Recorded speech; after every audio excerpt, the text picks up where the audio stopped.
morning and welcome to an all-new Eye of the Tiger. I'm Medrano. And I'm AJ Welker. We open today's show with an update. Previously, Eye of the Tiger covered Principal David Byrd's intent to leave RJUHSD to assume the role as the Director of Learning Support Services in the Elk Grove Unified High School District. Byrd's departure from his current position as principal is scheduled for March 29th. As for the time being, administrators have named Suzanne Lockria the interim principal of RHS until an official successor is identified. Lockria's experience with RJUHSD includes teaching, the principal position at Adelante High School, and the District Executive Director of Curriculum and Instruction before retiring in 2016. Moving forward, the selection committee is looking to involve student leaders from respective programs at RHS to provide input on characteristics the new principal should possess. Continue to follow Eye of the Tiger for more updates on the search for Byrd's successor. With the transition towards a more technologically based curriculum at Roseville High School, administrators sought the aid of GoGuardian, an artificial intelligence monitoring and filtering system. We go to Julie Wynn with more. Thanks, AJ. For students, you may have noticed stricter accessibility restrictions when using Chromebooks in class, all in part thanks to GoGuardian features, which have given teachers the ability to monitor what websites you're viewing and even freeze or block access. A lot of parents did voice concerns where they didn't want their students looking at specific types of content. A lot of parents had concern about social media access, things of that nature. So we definitely felt it was partially our responsibility to be able to provide answers to those questions and ensure that the device that we're giving to the students was specifically to be used as an educational tool. Realistically, I can't see all of the computers at the same time from any angle. So having GoGuardian on my computer allows me to be able to see what's on the kids' screens and to monitor that they're not doing inappropriate things. It's just a way to unify what's going on in the classroom. In addition to GoGuardian's monitoring abilities, the program also allows administrators and staff to receive notifications regarding students' wellness and safety.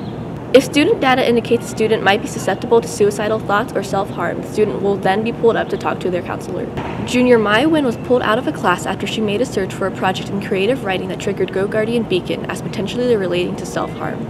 I think that GoGuardian is important to have because it does monitor students and make sure that everyone's okay, but it also can be tiresome to deal with because we do have to use school Chromebooks, computers to do projects, and some things that we're going to have to search for our project is going to get flagged. I think it's really valuable to have those safeguards in place. I really do. I think that there's so much going on with our kids behind closed doors that we don't know about.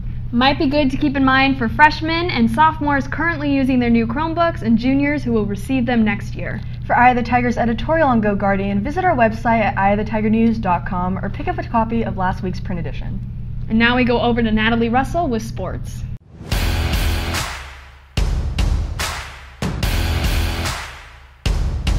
Good morning and welcome to this Tuesday's edition of EOTSN. I'm Natalie Russell. Last Friday, the Roseville High School wrestling team's historical season came to an end in the Masters tournament. Based off the Tigers' success this year, the team believes that next year they can be just as dominant. The team performed really good. We all worked really hard in practice, so it kind of showed in our wrestling during the meets and at the tournaments. We all did very good and placed. This was a great year for the wrestling program. The kids worked hard, and I suspect they'll continue to work hard, and I look forward to a couple of years where the kids really do advance into the state tournament. In fact, I'm thinking we could have 3 or 4 kids next year advance to the state tournament, which would be the first time since 2011 that we've had someone qualify for the state tournament. Spring sports are starting up this week with boys baseball's first scrimmage this afternoon at home against Lincoln. Softball plays 3 scrimmages at home on Wednesday against Benicia, Rockland, and Pleasant Grove. And that's all in your home for Roseville High School sports, top plays, breakdowns, and more. Eye of the Tiger Sports Network, EOTSN. And now we go over to entertainment. Thanks, Natalie. Recently, 2 trailers for some very influential movies dropped, in Frozen 2 and Aladdin.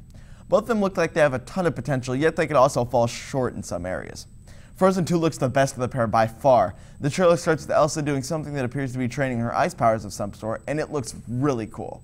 However, Elsa just looks really weird to me. She looks more real, but her eyes are still massive, and it makes me really uncomfortable. Despite her weird eye size, the content of the trailer looks great. There isn't a lot of audio, however, you can definitely extract some story content. It looks like Anna and Kristoff are still continuing their travels together, and there looks to be even more people with powers in the movie, which is awesome. Maybe they'll even start to make a Princess Avengers movie. Aladdin is by far the worst of the two. The live-action reboot seems like it will be an absolute train wreck. The first and biggest problem to me is that Will Smith looks horrible as the genie. I have no clue how the producing studio didn't have the foresight to see that Will Smith would look like a goof. He looks nothing like the genie from the original animation. Even despite this, this movie looks like it won't even hold a candle to the original. And now we go back to news. Thanks, Jackson. And RHS Junior has targeted a unique passion. Junior Aubree Hernandez plans on bringing her passion to RHS students by beginning an archery club. She is now on the path to compete in one of the biggest competitions in the country. Yeah, it's about 3,000 archers in one hotel in Vegas, so it's pretty neat. A lot of people are like kind of weirded out, but it's super cool. Hernandez hopes her vast background of archery and startup of the Uncommon Club will bring a level of intrigue to students with all ranges of skill. What I love about it is it's an all-person sport. You don't even have to have the skill. You don't have to have like a built body for it or anything. You can just go out and pick up a bow and somebody can train you. It's super simple. You can be like 4 years old or you could be 80 years old and you can still shoot. Archery Club advisor John Coleman, who also is the past advisor for Roseville's Trap Shooting Club, thinks that a club will interest students and bring attention to the sport and make it more widely known around campus. Club is just one of the many shooting sports. Roseville used to have a trap team, and now we've got an archery club, and hopefully our team will have time to grow, build membership, and start entering some competitions. For more on how you can take part in Archery Club, they will host a meeting next Monday during lunch. And that's it for us today on Eye of the Tiger. For the full stories on GoGuardian and Aubree Hernandez's archery endeavors, you can visit eyeofthetigernews.com. See you next time.